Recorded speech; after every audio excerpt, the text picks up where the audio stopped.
The secret behind the cyber attack that held the world hostage is not what you think.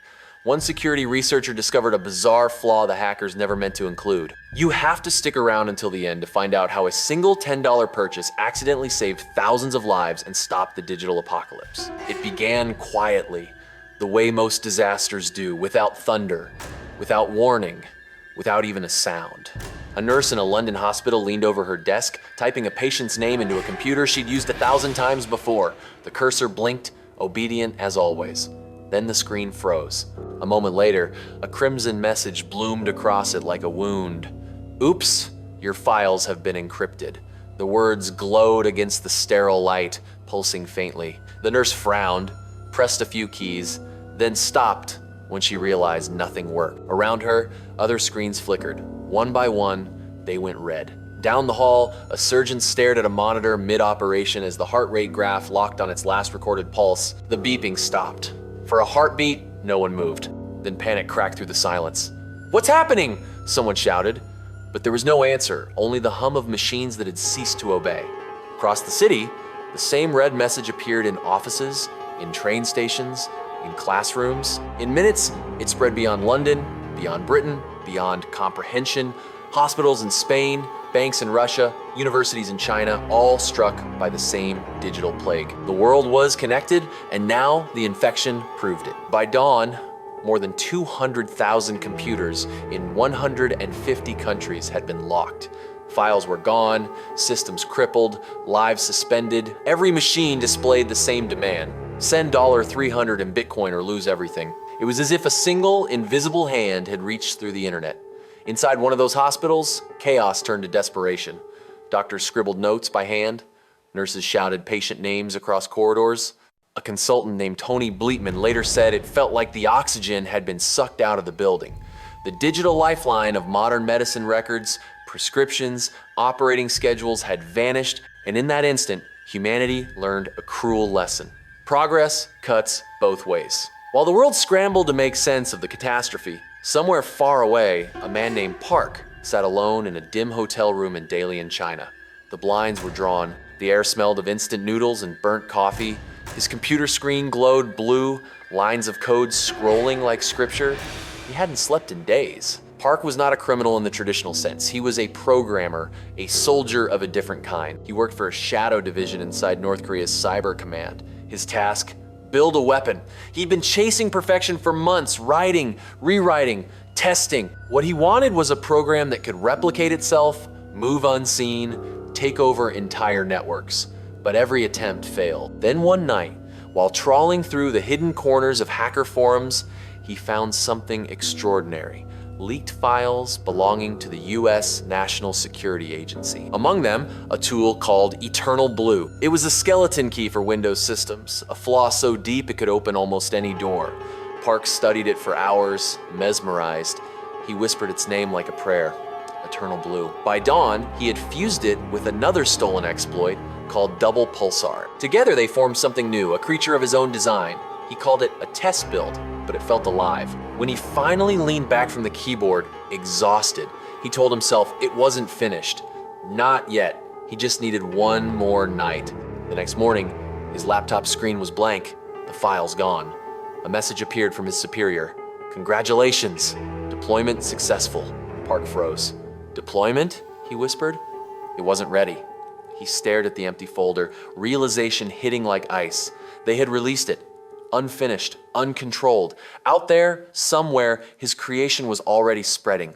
By the time he turned on the news, hospitals were shutting down. The monster had escaped the lab. The virus moved like a living thing, slipping through networks, infecting machines that had never touched one another. It didn't need emails or clicks. Once inside, it hunted for more victims on its own, multiplying faster than any human could react. It was a self-propagating organism, born of logic and arrogance. In Berlin, assembly lines stopped mid-motion. In Madrid, telecom offices went silent. In Seoul, bank servers blinked out. All over the world, people watched the same red warning appear on their screens, and the same sense of helplessness crawled under their skin. Cybersecurity experts raced to dissect the code. What they found was both simple and horrifying. The virus exploited that stolen NSA flaw, using it as a door to break into Windows systems that hadn't been patched. Once inside, it encrypted files using strong algorithms, renaming them with the extension .1GWayTry. Then it deleted backups, ensuring recovery was impossible. The ransom note was just the cruel final touch. But this wasn't about money. The payment system didn't even work properly. Only a handful of victims paid, and even fewer received their files back. The total ransom collected barely reached $200, zero a pittance compared to the billions in damage. This wasn't extortion. It was a statement. Governments pointed fingers in every direction: Russia, China, Iran. But the fingerprints on the code were too familiar to ignore.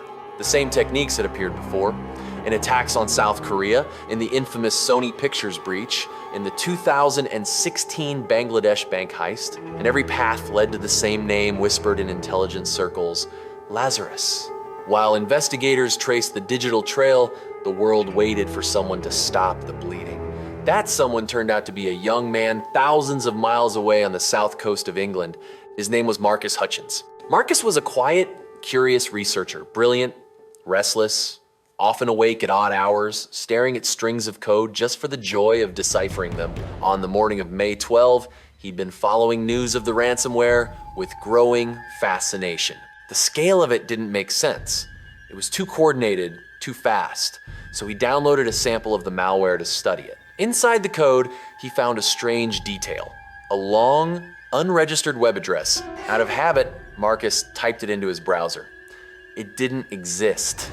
He thought maybe it was a control server, a way for the malware's creators to communicate with infected machines.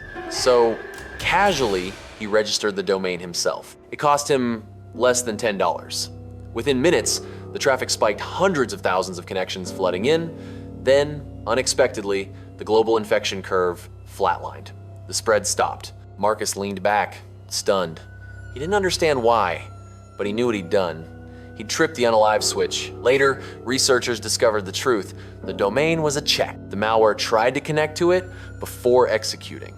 If the connection succeeded, the virus assumed it was being analyzed in a sandbox and shut itself off. The developers had meant to make it unique for each machine, but they hadn't. By registering that one domain, Marcus had convinced the virus that the entire internet was a sandbox. And just like that, the monster stopped breathing. News outlets called him a hero. Governments called it luck. Marcus called it coincidence. But whatever it was, the damage was done. Hospitals still offline, factories idle, lives disrupted. WannaCry had revealed how thin the membrane of civilization truly was. When the smoke cleared, the investigators connected the final dots. The malware's architecture, the language settings, the reused servers all pointed to North Korea's Lazarus Group. At the center of it was Park Jin-hyuk, the quiet programmer from Dalian. The United States unsealed an indictment, naming him publicly. His photograph appeared on screens worldwide. He was now both ghost and villain, the invisible hand behind one of history's largest cyber attacks. In Washington, the White House condemned Pyongyang. This was a reckless act, the press secretary said. North Korea is responsible for WannaCry. Pyongyang denied everything. But behind closed doors, American officials knew part of the truth was inconvenient. The core of the weapon had been made in the US. The NSA's secret exploit, meant to protect national security, had become the blueprint for a global disaster. Brad Smith, the president of Microsoft, wrote that it was like the US military having its missiles stolen. The comparison wasn't poetic exaggeration, it was fact. Eternal Blue was a digital missile, and once it was loosed into the wild, anyone could fire it. In the weeks that followed, the world scrambled to patch the wounds. Microsoft released emergency updates for obsolete systems. Governments promised stronger cybersecurity, but under the surface, a deeper fear took root. If one line of forgotten code could freeze hospitals and paralyze economies, what else was sleeping in the dark? For Park, there was no glory. The government that had ordered his creation denied him publicly, as it denied everything. Somewhere in Pyongyang, his name might have been spoken in a closed meeting, attached to a quiet medal, a promotion, or maybe a reprimand. No one knows. He disappeared into the same shadows he'd come from. Marcus, meanwhile, became an uneasy symbol of hope. Cameras followed him, headlines praised him, yet he remained wary. In interviews, he spoke softly, eyes tired. "It shouldn't have been that easy," he said once. "One domain shouldn't decide the fate of the world." But maybe that was the lesson. Even as systems recovered, echoes of WannaCry lingered. Variants of its code surfaced again in smaller attacks, mutated, improved, harder to stop. Researchers recognized its DNA instantly. It had become part of the internet's bloodstream, impossible to erase. Sometimes I imagine Park watching the aftermath from his hotel window, wondering what he'd unleashed. I imagine Marcus alone in his room, refreshing traffic logs, realizing how fragile the entire network really was. And I imagine the rest of us, staring at our own screens, trusting the glow without ever thinking what hides behind it. WannaCry wasn't the first digital weapon, and it won't be the last. But it was the first to make the world feel its own heartbeat falter. It proved that the same systems that connect us can betray us in an instant. It showed that every hospital, every airport, every government office is built on the same fragile foundation code written by people, flawed and forgetful. The ransom note said, "Pay $300 or lose your files." But that was never the real message. The message was simpler and far more terrifying. You are not in control. After the chaos faded, we called it a hack. Some called it a mistake. But I think of it differently. I think of it as a mirror. The red screen didn't just show encrypted files, it reflected everything we've become. Dependent, connected, unguarded. The virus didn't hate us. It didn't even know us. It simply did what we programmed it to do: spread, survive, consume. And maybe that's what makes it so human. Even now, years later, the ghost of WannaCry still drifts through cyberspace. Its code archived in research labs, its legacy living in every headline about a new breach. Each new outbreak carries a trace of its logic, a whisper of its hunger. The monster never died. It just learned to hide better. Sometimes, late at night, I picture a single computer in a forgotten office somewhere. Dust on the keyboard, cable still plugged in, the screen asleep, and I imagine a flicker, the faint return of that red glow. Oops, your files have been encrypted. The hum of the fan rises, the cursor freezes, and the world holds its breath again. Maybe that's how it begins next time. Not with noise, not with fire, but with silence. A quiet moment when the lights dim and the machines stop listening. The same silence that filled that London hospital, the same silence that sat beside Park in his room. Because the truth is, WannaCry was never just malware. It was a warning, a reminder that in the digital age, our greatest strength, our connection, is also our most fatal weakness. And when the next whisper comes through the wires, it won't ask for money. It will simply remind us what we already know, but choose to forget. That control is an illusion. And code, like creation itself, always outlives its maker. So now you know the true story of the virus that nearly broke the internet. I need to know which part of this story shocked you the most.